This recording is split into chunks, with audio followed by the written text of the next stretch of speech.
এদিকে আমেরিকার ভান্ডারে নাকি গোলা বারুদ নেই, মিত্ররাও পিছু টান দিয়েছে।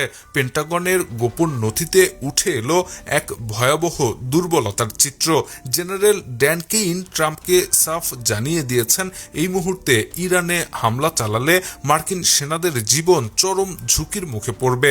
দ্য ওয়াশিংটন পোস্ট এবং ওয়াল স্ট্রিট জার্নালের বিস্ফোরক প্রতিবেদনে বলা হয়েছে, পেন্টাগনের হাতে পর্যাপ্ত সরঞ্জাম নেই এবং মিত্র দেশগুলোর সমর্থনেরও অভাব রয়েছে।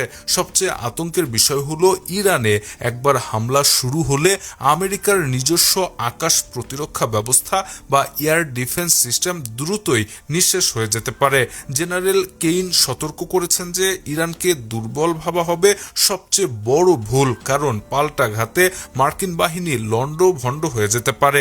নিজের ঘর অরক্ষিত রেখে অন্যের ঘরে আগুন দিতে গেলে যে ভয়াবহ পরিণতি অপেক্ষা করছে তা পেন্টাগনের কর্তাদের কপালে চিন্তার ভাঁজ ফেলে দিয়েছে।